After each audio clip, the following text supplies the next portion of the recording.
Panagbangi tungod sa yuta sa may Jansen Punta Enganyo sa Lapu-Lapu City misangpot sa pagkasaog armas sa usa ka nagpailang gwardya sa dapit ug ang pagbaos-baos ug pagpangulata sa duha ka habig. Samtang mga nalambigit sa mong kagubot, mitahan na kang Lapu-Lapu City Mayor Junard Ahong Chan. Ani ang report. Nag-viral sa social media ang post diin makita kining usa ka lalaki nga daw mikasa siyang armas ug iyang gitago sa iyang luyo. Samtang daw adunay gikalalis niadtong adlawng Sabado. Mitahan kang Mayor Junard Ahong Chan ang mong lalaki nga nagpailang si Marlo Perez, 42 anyos, gwardya sa Pipay Compound. Apan samtang gihimo ang interrogation, nasayran nga si Perez ang responsable usab sa pagpangulata sa 52 anyos nga si Roland Abangan. Wa pa mahuman ang investigasyon, mibuto usab ang alarma sa naitabong pagpangulata. Diin gikatahong gitabangan og sumbag ang usa ka amahan nga padung maghatod sa iyang 4 anyos nga anak sa eskwelahan. Silang tanan gida sa Police Station 2 aron mahusay. Kalit lagi sila panghamag lagi. Kisa may unang hamag. Sila daghan mo kayo sila, dungan mo sa hamag kon. Kalitan do. Nakalitan din ako kakuan pag tagatakan ako sa ganun. Alam mo. Mamo gid gagsibo kayo, grabe nga sakit. Ako wagi ko mukha ako malayuan gamiyon. Ang ingon niya ni apel ko. Ako yung nagsiguwa nga nila.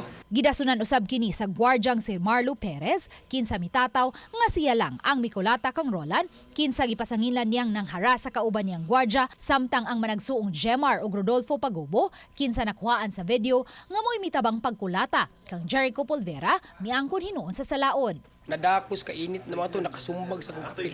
Tinuod yun na ma'am ako moangkon ko na nakasumbag ko. Kay murag nadakos emosyon.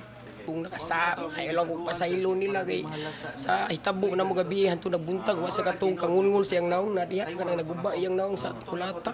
Nakitaan man namo siya nga usa po siya ni kulata sa muyo andi. Among ipahuno mato among sumbag. Nimbawas ra man po. Mato pag humagsumbag ni uli ra po siya sila ha. Mo na nga murag dili na maayo. Mo na nga kita mismo mo'y nangunay kay nakadawat puta nga dunay nagbarikadas sa agianan. Nya di ta gusto nga mudako ang panag-away.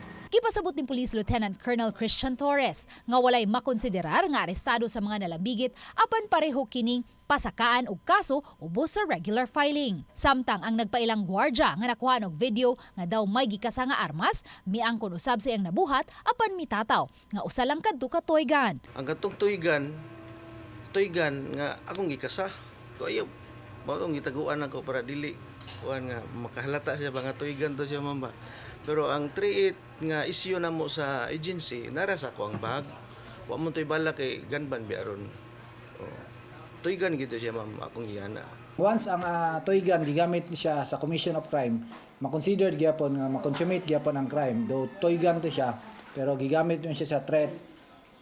Considered gyapon siya illegal possession, common gun ban o grave threat nga kaso, yung tubang nga kaso.